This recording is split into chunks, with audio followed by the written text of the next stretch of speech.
no hay oportunidad, a los 5 minutos está jugando afuera y se le olvidó del río. Y ya ni te pidió más. ¿Por qué? Porque fue terminante y se le dijo no, y el niño en su mente, aunque no es lo suficiente maduro para saber cómo funciona, su mente le está diciendo no lo vas a conseguir. Y cuando la mente se convence de que no lo va a conseguir,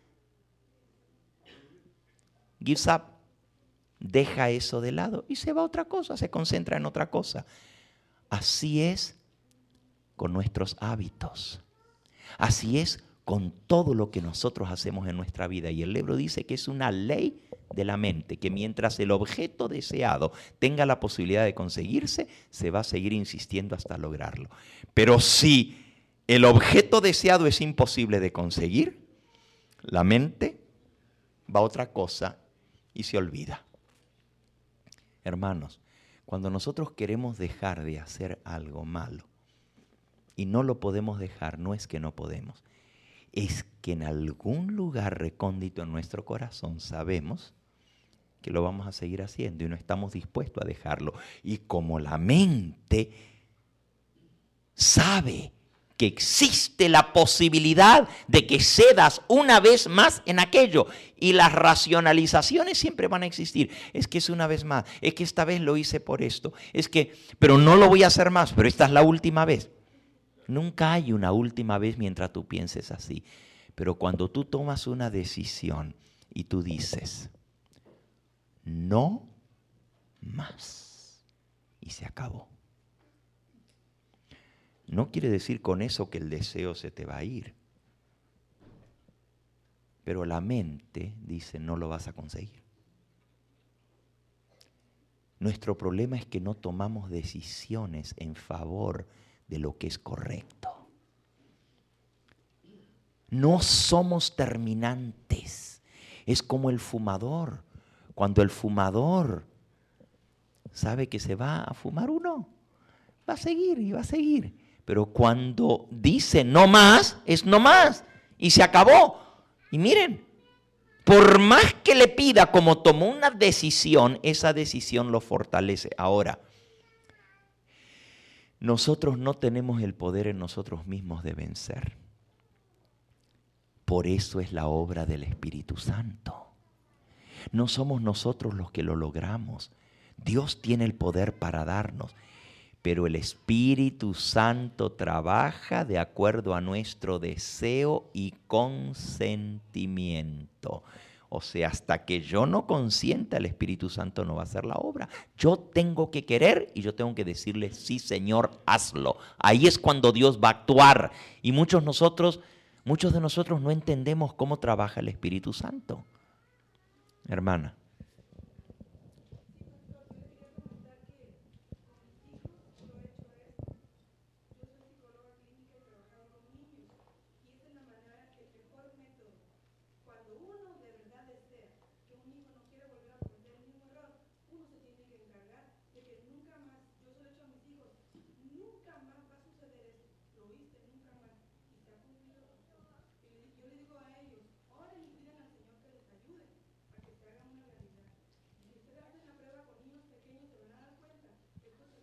Uh-huh.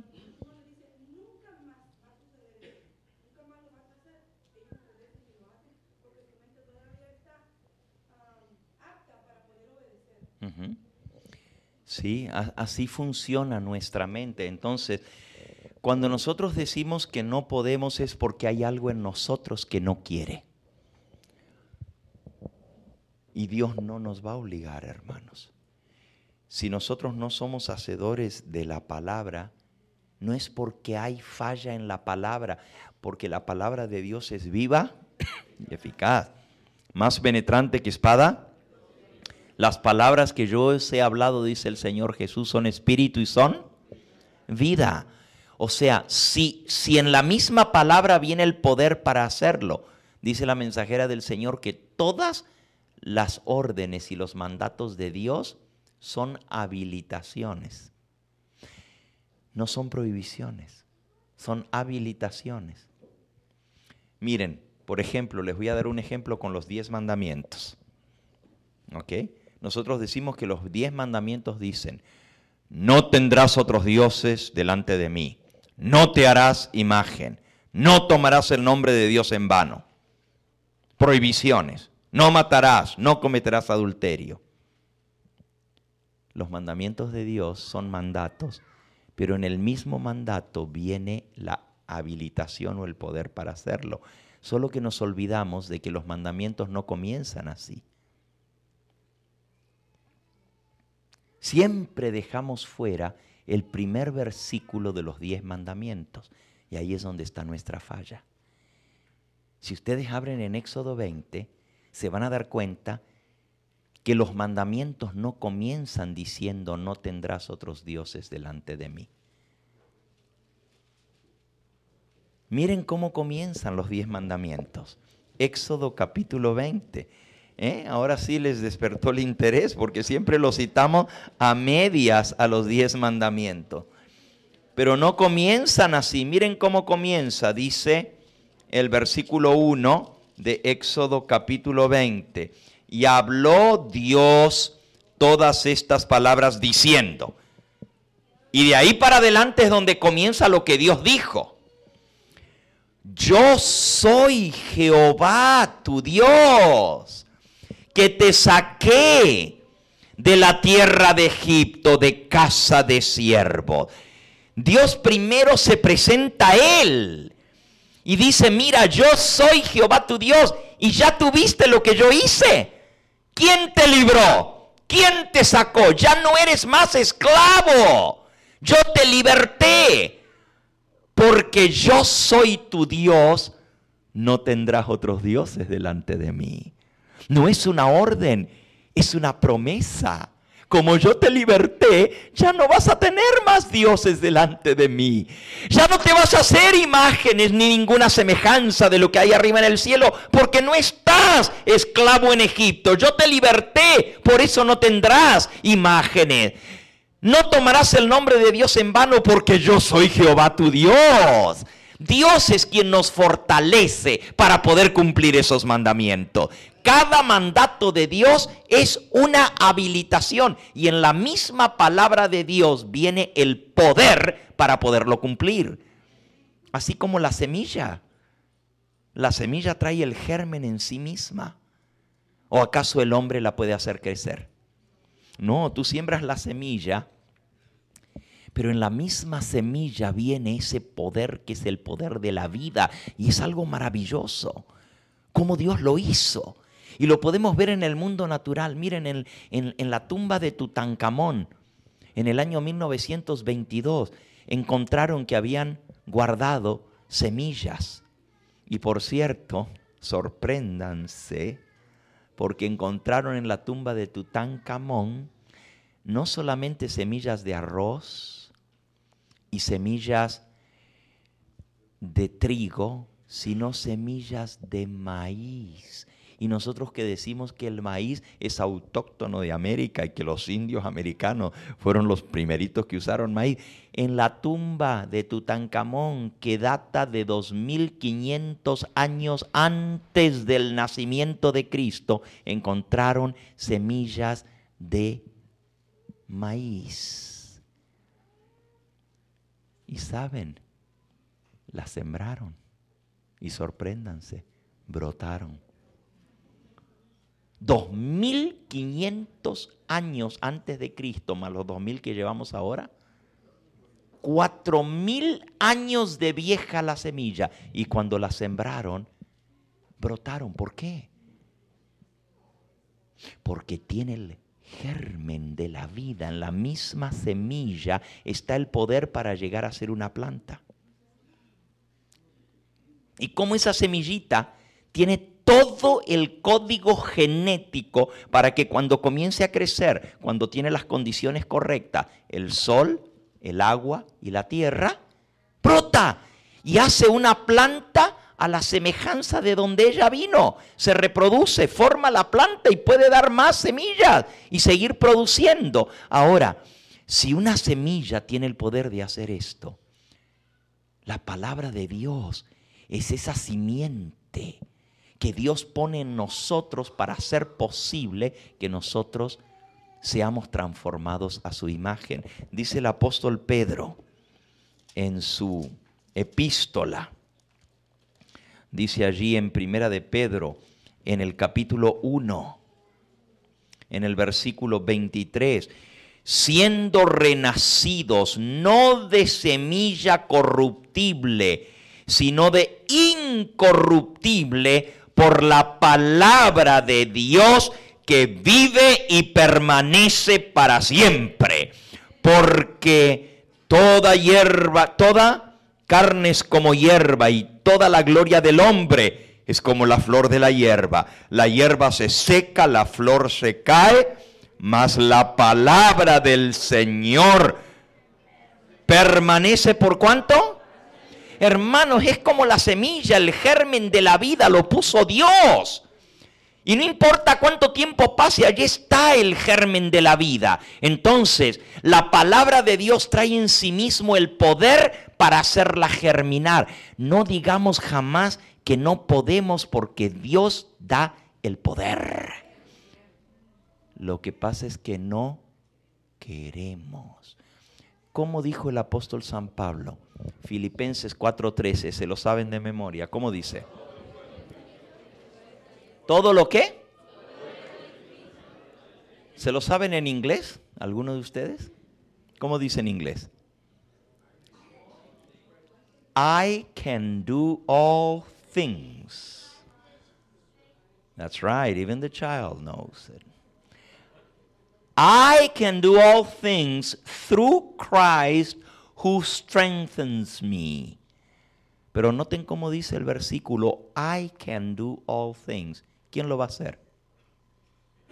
¿Quién lo va a hacer? ¿Eh? ¿Eso no dice el versículo? No.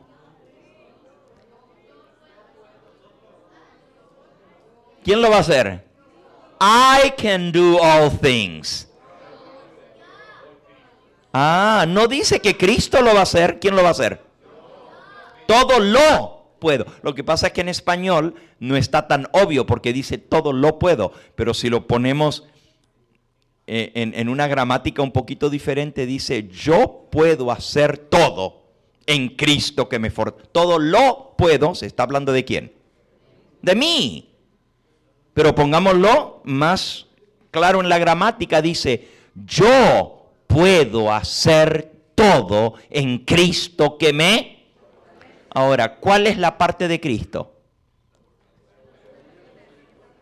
Ah, yo solo no puedo, porque no tengo la fuerza para hacerlo. Pero la obra de Cristo es ¿qué? Darme el poder, ¿para qué? Para hacerlo. Él no lo va a hacer por mí. ¿Quién lo tiene que hacer? La obra de Cristo es fortalecerme, pero yo tengo que tomar la decisión de hacerlo. Hasta que yo no tome la decisión, no lo voy a hacer. Y hay personas que se la pasan todo el tiempo esperando que Dios lo haga por mí. Es que yo he querido cambiar, pero es que Dios no me cambia a mí. Dios no te va a cambiar. El Espíritu Santo obra de acuerdo a nuestro deseo y consentimiento, implantando en nosotros una nueva naturaleza. Para nosotros cambiar, todo el poder de Dios está a nuestra disposición. Y el poder viene en su palabra. El germen de la vida, la palabra de Dios vive y permanece para siempre. Las palabras que yo os he hablado, dice Jesús, son espíritu y son vida. Tienen espíritu, algo que no tiene espíritu está muerto, pero la palabra de Dios es viva. No está muerta. Como una semilla puede estar muerta. Pero si el germen está vivo, la semilla va a germinar.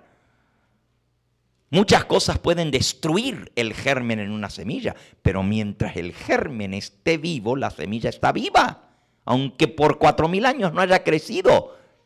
De igual es con la palabra de Dios. La palabra de Dios vive y permanece para siempre. Entonces la palabra de Dios tiene el poder para transformarnos. Por eso dice, siendo renacido, no de simiente corruptible, sino de incorruptible por la palabra de Dios que vive y permanece para siempre. Ahora, ¿cuál es la obra del Espíritu Santo? Aquí es donde muchos no entendemos qué es lo que les falta a las vírgenes fatuas. ¿Ok? Abran en San Juan,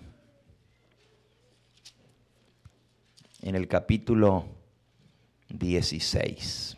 La obra del Espíritu Santo se llama. San Juan 16. La obra del Espíritu Santo.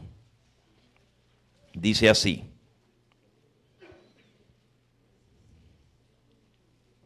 Esto no lo dije al principio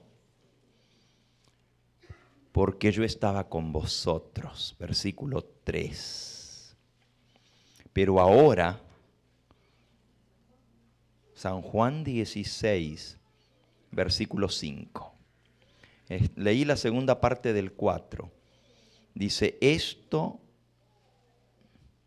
no os lo dije al principio porque yo estaba con vosotros. Pero ahora que voy al Padre que me envió, ninguno de vosotros me pregunta ¿a dónde vas? Antes, porque yo os he dicho estas cosas, tristeza ha llenado vuestros corazones. Pero yo os digo la verdad, os conviene que yo me vaya, porque si no me fuese, el Consolador no vendría a vosotros. Mas si me fuere, os lo enviaré. ¿El Espíritu Santo viene de quién? De Cristo. ¿Quién envía el Espíritu Santo? Cristo. Os lo enviaré.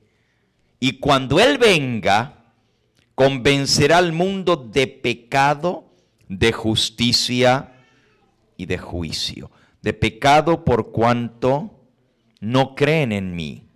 De justicia por cuanto voy al Padre y no me veráis más. Y de juicio por cuanto el príncipe de este mundo ha sido juzgado. Aún tengo muchas cosas que deciros, pero ahora no las podéis recibir o sobrellevar. Pero cuando venga el Espíritu de verdad, Él os guiará a toda verdad, porque no hablará de lo suyo propio, sino que hablará todo lo que oyere y os hará saber las cosas que han de venir. Él me glorificará, porque tomará de lo mío y os lo hará saber. Todo lo que me dio el Padre es mío. Por esto dije que tomará de lo mío y os lo hará saber. Ahora, hermano, Jesús dice, les conviene a ustedes, os conviene que yo me vaya. ¿A cuánto les hubiera gustado vivir en los tiempos de Cristo y conocer al Señor Jesús cara a cara? Haber compartido con Él. Pues tenemos algo mejor. ¿Por qué queremos haber conocido y haber estado en proximidad de Cristo cuando Él dice, os conviene que yo me vaya? Si Jesús dijo que era para nuestro bien que Él se fuera, es que Él nos va a dar algo mejor. ¿Y qué es lo mejor? El Espíritu Santo, pero nosotros no entendemos porque queremos ver, queremos palpar, queremos tocar. Jesús le dijo a Tomás, tú porque viste, creíste, bienaventurados los que sin ver creyeron. Hay más bienaventuranza para el que cree sin ver que para el que cree viendo. Entonces nosotros todos levantaron la mano, ni uno la dejó abajo. ¿A cuánto le hubiera gustado ver a Jesús, conocer, andar con Él? Qué bonito, ¿verdad? Y todos porque nos gusta ver. Pero Jesús dice, os conviene que yo me vaya. Increíble. Os conviene que yo me vaya, porque si yo no me fuera, el Espíritu Santo no vendría a vosotros. Pero al irme os lo enviaré. Y cuando Él venga, convencerá de pecado, de justicia y de juicio. Ahora miren las tres etapas de la obra del Espíritu Santo. las 3 etapas de la obra del Espíritu Santo en nuestra vida. La primera es convencer de pecado. Algunos nunca ni siquiera reciben la obra del Espíritu Santo en sus vidas porque nunca se arrepienten ni aceptan al Señor. No viene ese convencimiento de pecado porque son insensibles. Pero las vírgenes todas tenían lámparas y las lámparas estaban ardiendo. Quiere decir que había Espíritu Santo, había aceite. Quiere decir que todas iniciaron la obra porque las lámparas estaban prendidas. ¿Qué es la lámpara? La palabra de Dios. ¿Qué es el aceite? ¿Y qué es la llama? ¿Qué es la luz? No, la palabra de Dios es la lámpara. Lámpara es a mis pies tu palabra. La lámpara tiene aceite para quemar, porque si no, no podría tener luz. El aceite es el Espíritu Santo, el que hace posible que haya luz. ¿Pero qué es la luz? Muy bien. Sí, obviamente Jesús es la luz. Pero la luz en nosotros representa nuestro servicio por Cristo, el testimonio de nuestra vida. Jesús dijo, así alumbre vuestra luz delante de los hombres para que vean vuestras buenas obras y glorifiquen a vuestro Padre que está en los cielos.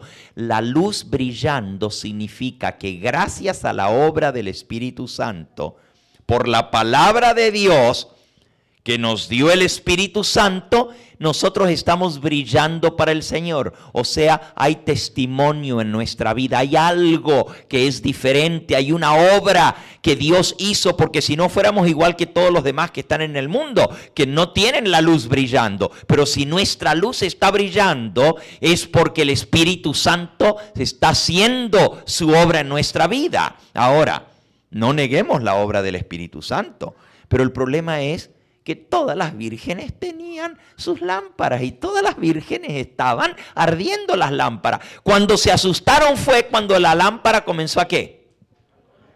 A apagarse. Dijo, dennos de vuestro aceite porque nuestras lámparas están apagando. Lo que no tenían era aceite extra para seguir quemando.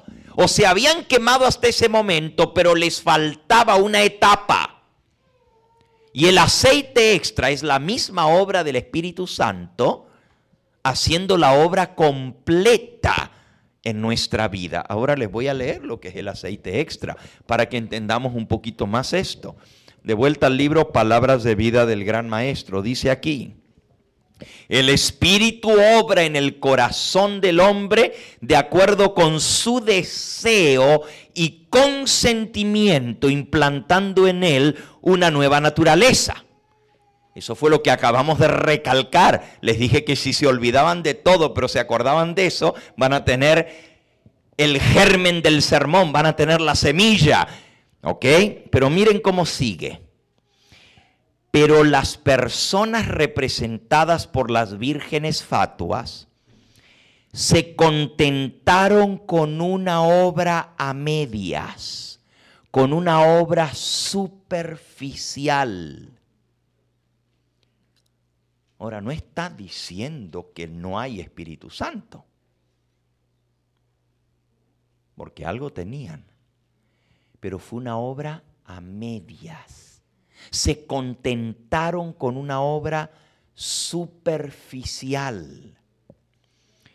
No llegaron a conocer a Dios. No estudiaron su carácter.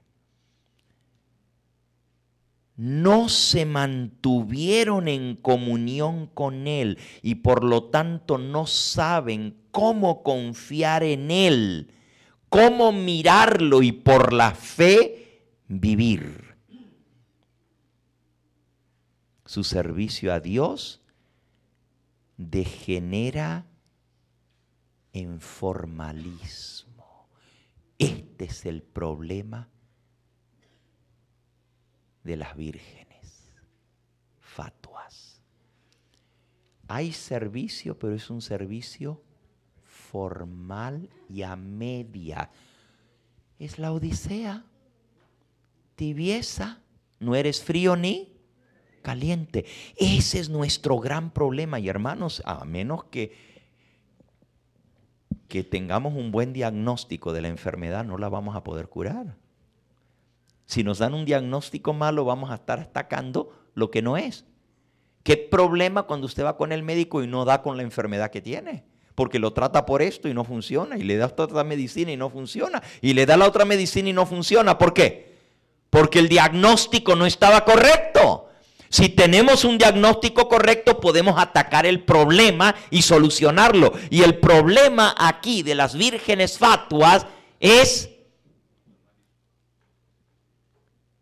sí, se contentan con una obra a media y su servicio a Dios se vuelve rutina, formalismo, superficial, mediocre, a media. Y este es el problema. Y ojalá yo pudiera decir, como dice la parábola de la mitad. Ojalá yo pudiera decir, 5 son prudentes y 5 insensatas, pero casi me atrevo a decir del 95% de la membresía de nuestra iglesia. Un servicio superficial, formal. ¿Vamos a la iglesia? Pues porque vamos a la iglesia. Guardamos el sábado porque pues ¿qué día vamos a guardar? Hay que guardar el sábado. ¿Damos el diezmo?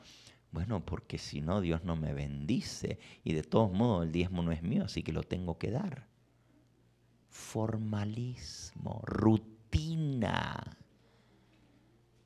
Hacemos las cosas por inercia, pero no porque realmente ha habido un cambio completo en nuestra vida.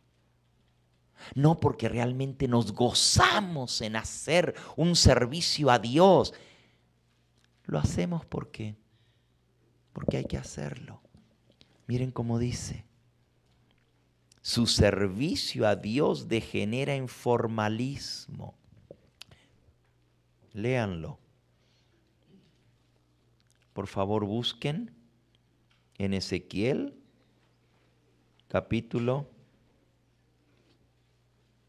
31. Ezequiel.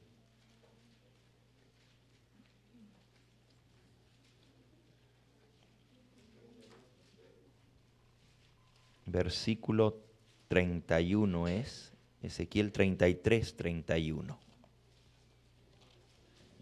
Ezequiel 33, 31. Y lo que pasa es que no traje mis lentes para leer.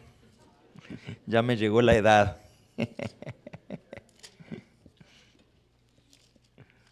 Dice así, vendrán. ¿Lo encontraron?